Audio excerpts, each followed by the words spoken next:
విఘ్నేశ్వరాయ నమః. శ్రీమద్ రామాయణము సుందరాకాండ 35వ అధ్యాయము. హనుమంతుడు సీతమ్మ దగ్గర సెలవు తీసుకుని ఉత్తర దిక్కుకు వచ్చి లంకాపట్టణానికి రావడము అయిపోయింది. సీతమ్మ తల్లి దర్శనం చేయటము అయిపోయింది. ఆ రావణుడికి ఒక మాట చెప్దాము, ఏదన్నా ప్రయోజనం ఉంటుందేమో. దర్శనం ఇవ్వమని అడిగితే వాడెలాగో ఇవ్వడు. అందుకని వాడికి చాలా ఇష్టమైన ఈ ప్రమదావనాన్ని నాశనం చేస్తే వాడే నన్ను పిలుస్తాడు అని అనుకుని భీమరూపుడే అశోకవనం మీదికి ఎగిరాడు. అప్పుడాయన తొడల వేగానికి అక్కడున్న చెట్లన్నీ విరిగిపోయాయి. అలాగే హనుమ చేసిన మహానాదానికి అక్కడున్న పక్షుల గుండెలు బద్దలై కింద పడిపోయాయి. ఆయన అక్కడున్న సరోవరంలోని నీళ్లన్నీ బయటికి తోసేశాడు. అలా హనుమ చేస్తున్న విధ్వంసానికి అక్కడున్న రాక్షసులు ఉలిక్కిపడ్డారు. అక్కడున్న రాక్షస స్త్రీలు సీతమ్మ దగ్గరకు వచ్చి, ఈ కోతి చాలా చిన్నగా ఉన్నప్పుడు ఈ చెట్టు మీద కూర్చొని ఉండటం చూశాము. ఆ కోతి నీ దగ్గరకు వచ్చి కిచకిచలాడినట్లు మాకు అనుమానము. ఆ కోతి ఎవరు అని అడిగారు. అప్పుడు సీతమ్మ ఇలా అంది, పాము కాళ్ళు పాముకే తెలియాలి. ఆయన రాక్షసుడో వేరొకడో తెలుసుకునే శక్తి నాకెక్కడ ఉంది? ఆయనెవరో మీకే తెలియాలి, నాకు తెలియదు అంది. అప్పుడు ఆ రాక్షస స్త్రీలు పరుగు పరుగున రావణుడి దగ్గరకు వెళ్ళి, ఎక్కడి నుంచి వచ్చిందో కానీ మహావానరం ఒకటి వచ్చింది. అది ఇంద్రుడి దూతో, కుబేరుడి దూతో, విష్ణువు దూతో, యముడి దూతో మాకు తెలియదు. అశోకవనమంతా నాశనం చేసింది. కానీ సీతాదేవి కూర్చున్న సింసపా వృక్షాన్ని మాత్రం అది వదిలిపెట్టేసింది. అలసట చేత వదిలిపెట్టిందో కావాలని వదిలిపెట్టిందో తెలియదు. అలసట అని అనుకోవడానికి వీలు లేదు.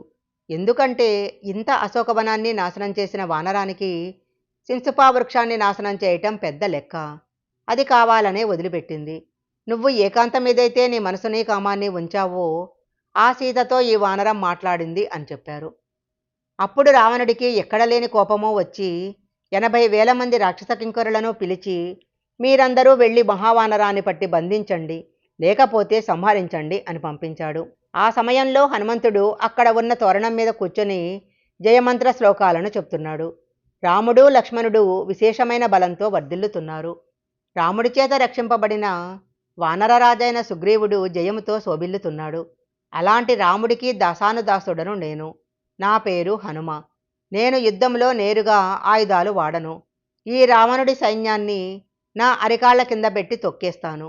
నా పిడిగుద్దులతో చంపేస్తాను. పెద్ద పెద్ద చెట్లతో రాళ్లతో కొడతాను. 1000 మంది రావణాసురులు నా భుజాల కింద ఒక కీటకంతో సమానము. నన్నాపగలిగేవాడు ఈ లంకాపట్టణంలో లేడు. సీతమ్మకు నమస్కరించి ఎలా వచ్చానో అలా ఈ సముద్రాన్ని దాటి వెళ్ళిపోతాను. నన్ను పట్టగలిగిన మనగాడు ఈ లంకాపట్టణంలో లేడు అని జయమంత్రాన్ని చెప్పాడు. అప్పుడా 80,000 మంది కింకరుల మూక హనుమంతుడి మీదకు రకరకాలైన ఆయుధాలు వేశారు. చండ ప్రచండుడైన హనుమంతుడు ఆ తోరణానికి ఉన్న ఇనుప పరిగను ఒకదాన్ని పీకి వాళ్ళందరినీ దానితో కొట్టాడు. కళ్ళు మూసి తెరిచేలోగా అక్కడ ఆ రాక్షసుల రక్తపు మరకలతో ఆ ప్రాంతం నిండిపోయింది. మళ్ళీ ఆయన తోరణం ఎక్కి కూర్చున్నాడు. అప్పుడాయనకు దూరంగా 1000 స్తంభాలతోటి ఒక ప్రసాదం కనిపించింది. అప్పుడాయన ఆ ప్రాసాదం మీదకి ఎక్కి నిలబడి ఒక పెద్ద నాదం చేశాడు. ఆ నాదం వినేసరికి లంకాపట్టణంలో కొన్ని వేల మంది గుండెలు బద్దలై చెవుల వెంట ముక్కుల వెంట నెత్తురు కారి చనిపోయారు. అప్పుడాయన తొడలు కొట్టాడు. ఆ శబ్దానికి కొంతమంది రాక్షసులు చనిపోయారు. ప్రాసాదానికి మధ్యలో ఉన్న బంగారు స్తంభాన్ని పీకి గాలిలో గిరగిరా తిప్పితే ఆ వేగానికి అందులో నుంచి అగ్ని పుట్టి ఆ ప్రాసాదమంతా కాలిపోయింది. ఆ ప్రాసాదానికి కాపలా ఉన్న 100 మంది రాక్షసులను కూడా కొట్టి చంపేశాడు. అప్పుడు ఆయన, మా వానరాలలో 10 ఏనుగుల బలం కలిగిన వారు, 100 ఏనుగుల బలం కలిగిన వారు, 1000 ఏనుగుల బలం కలిగిన వారు, 10,000 ఏనుగుల బలం కలిగిన వారు, అంతకన్నా ఎక్కువ బలం కలిగిన వారు ఉన్నారు. భూమికి అడ్డంగా ఎగరగలిగేవాళ్ళు, నిలువుగా ఎగరగలిగేవాళ్ళు భూమండలమంతా సీతమ్మ కోసం అన్వేషిస్తున్నారు. వాళ్ళెవరూ మిమ్మల్ని విడిచిపెట్టరు. సుగ్రీవుడే బయలుదేరి లంకలో అడుగుపెట్టినప్పుడు ఈ లంక లేదు, మీరు లేరు, రావణుడు లేడు.